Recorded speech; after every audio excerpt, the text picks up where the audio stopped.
তেজপুৰ ভোজখোৱা চাপৰি চেণ্টাৰত শোণিতপুৰ প্ৰশাসনৰ উচ্ছেদ অভিযান। বছৰৰ পিছত বছৰ ধৰি চৰকাৰী গোপচাৰ ভূমিত অবৈধভাৱে পকীঘৰ আৰু পকী ব্যৱসায় প্ৰতিষ্ঠান নিৰ্মাণ কৰি দখল কৰিছিল একাংশই। আজি এইসমূহ পকী বাসগৃহ, বজাৰ গৃহ আৰু দোকান গৃহত চলিল প্ৰশাসনৰ বুলডোজাৰ জেচিপি।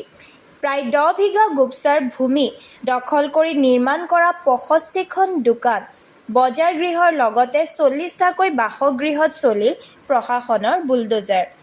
প্ৰশাসনৰ এই কাৰ্যক একাংশ লোকে গৰিহণা দিয়াৰ বিপৰীতে আমচুকে ধৰি অন্যান্য লোকসকলে আদৰণি জনাইছে।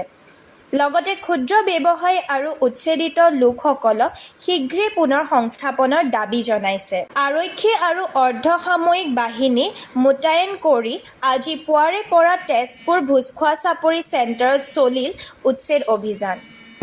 হয়, আজি আমাৰ যি শোণিতপুৰ জিলা প্ৰশাসনৰ জৰিয়তে যি উচ্ছেদ চলি আছে, আমি এই উচ্ছেদক আমি নিন্দা জনাইছোঁ। কাৰণ এই উচ্ছেদ এটা কোনো সংস্থাপন নিদিয়াকৈ এই দোকানীসকলক আৰু ইয়াত যিসকল বসবাস কৰি আছে তেওঁলোক এটা গৰাখহনীয়াৰ কবলত পৰি ইয়াত আহি সংস্থাপন লৈছিলে। প্ৰায় ইয়াত 30-35 বছৰ ধৰি তেওঁলোক ইয়াত সংস্থাপিত হৈ আছে। আমি প্ৰশাসনক নিন্দা জনাইছোঁ এইটোৰ কাৰণেই যে তেওঁলোকে কোনো সংস্থাপন নিদিয়াকৈ এওঁলোকক ইয়াৰ পৰা উচ্ছেদ কৰি আছে আৰু তেওঁলোকক যি কোনো জাননী বা নিৰ্দেশনা বা কোনো সংস্থাপন নিদিয়াকৈ যি উচ্ছেদ কৰিছে আমি তাক নিন্দা জনাইছোঁ। আৰু লগতে তেওঁলোকক চৰকাৰক আহ্বান জনাইছোঁ যে তেওঁলোকক এটা অনতিপলমে যিসকল ইয়াত বসবাস কৰি আছিলে তেওঁলোকক এটা সংস্থাপন দিব লাগে আৰু যি দোকানীসকল দুখীয়া দৰিদ্ৰ দোকানীসকলে কিবা এটা কৰি ইয়াত চলি আছিলে তেওঁলোককো কিবা এটা সংস্থাপন দি তেওঁলোকক উপকৃত কৰিবৰ কাৰণে আহ্বান জনাইছোঁ।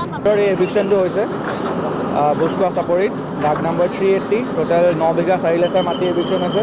মাটিটো বিজিআৰ হয় আৰু সকলো ইলিগেল এনক্ৰোচাৰ্ছ হয় আৰু সেইকাৰণে আজি এভিকশ্যন কৰা হৈছে।